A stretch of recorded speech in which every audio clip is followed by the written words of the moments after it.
मेरे प्यारे साथियों, वाहिगुरु जी का खालसा, वाहिगुरु जी की फतेह। परसों हमने देखा था साहब श्री गुरु गोविंद सिंह जी महाराज की पावन रचना सुधा सवैये अथवा तो प्रसाद सवैये श्रावक सुधवाए, उनकी ही विचार चल रही है। परसों हमने विचार की थी कि गुरु महाराज इस सवैये में यह फरमान कर रहे हैं कि मैंने सभी श्रावकों को शुद्ध और सिद्धों के समूहों को देख लिया, उनके घर को अर्थात उनके मत और मतांतरों को हमने जान लिया। सूर सुरार्दन, सूर का अर्थ है सूर में, और सुरार्दन दैत्यों को हमने देख लिया। शुद्ध सुदादिक, सुदादिक का अर्थ है जो अमृत पीने वाले देवते हैं, हमने उनको भी देख लिया। संत समूह नेकमति के अलग अलग प्रकार के जो संत हैं और उनके समूह हैं और उनके अलग अलग प्रकार के मत हैं, हमने इनको भी देख लिया। ये दो पंक्तियाँ हुए थे। आगे के विचार आज हम करेंगे। आगे सदगुरु सच्चे पातशाह महाराज फरमान कर रहे हैं, सारे ही देश को देख रहे हो मत को न देखियत प्राणपति।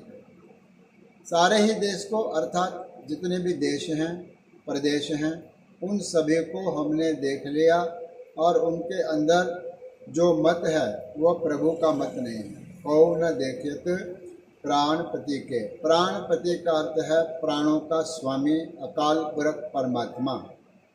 कहते हैं उस प्राणपति को किसी ने नहीं जाना, परमात्मा को जानने वाला कोई मत नहीं है। जितने भी मत है हमें व्यक्ति को बाहर से उपदेश करके भटकाने वाले मत हैं, और मत भी एक नहीं है, अनेक है, और यह अनेक मत एक दूसरे के विरोधी है। तो एक साधारण व्यक्ति क्या करे, किस मत के पीछे जाए?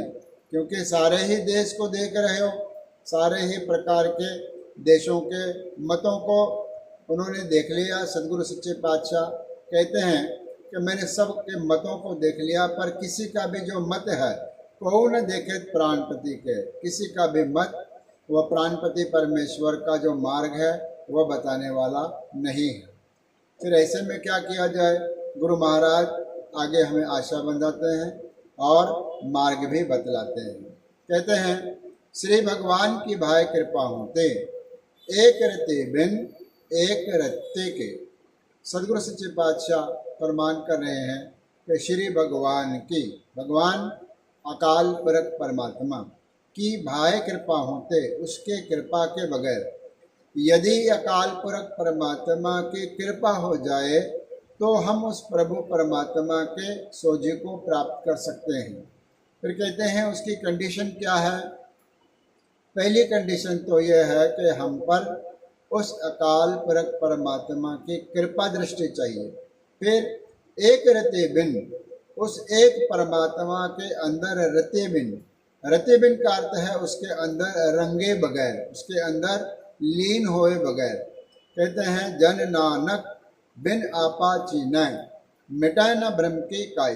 जब तक हम परमात्मा में लीन होकर, स्वयं में लीन होकर अपने आप को नहीं पहचान लेते, तब तक ब्रह्म की जो काई है यह मिट नहीं सकती। हमारा जो ब्रह्म है, अज्ञान का अंधकार है, यह हट नहीं सकता। एक रते बिन, एक का अर्थ है उस एक परमात्मा में, रति का अर्थ है यहाँ पर उसमें रत जाना, लिवलीन हो जाना। फिर कहते हैं एक रति बिन एक रत्ती के, यहाँ पर थोड़ा दबाव डालकर पढ़ना है। रत्ती, रत्ती का अर्थ है थोड़ा सा, रत्ती मात्र भी। रत्ती कहते हैं 8 चावल के दाने जितना जो वजन है वह एक रत्ती बनता है, यानी बहुत थोड़ा। भावार्थ होगा कि बहुत थोड़ा, यानी बिल्कुल भी नहीं। उस परमात्मा के नाम में लिवलीन हुए बिना हमारा महत्व कैसा है? एक रत्ती के, एक रत्ती के बराबर भी हमारा मोल नहीं है। उस व्यक्ति का मोल एक रत्ती के बराबर भी नहीं है जिसने अपने मन को परमात्मा के अंदर लिवलीन नहीं कर लिया है। इसलिए ऊपर के सारे साधनों को बतलाते हुए अंत के पंक्ति में यह फरमान करते हैं कि उस प्रभु को प्राप्त करने के लिए प्रभु की ही कृपा चाहिए। उसके कृपा दृष्टि से हम उसमें लिवलीन हो सकते हैं। जो नहीं होता है वो एक रत्ती का भी नहीं रहता, उसका मोल कुछ नहीं होता, और वो तुच्छ जीव बन करके इस जीवन में अपना जीवन यापन करके मृत्यु को प्राप्त होता है। ऐसे पावन विचार सुधा सवैयों के 10 सवैयों में से पहले सवैये के विचार यहाँ समाप्त होते हैं। परसों दूसरे सवैये के विचार और चिंतन हम आरंभ करेंगे। आज इतना ही। धन्यवाद। गुरु रख।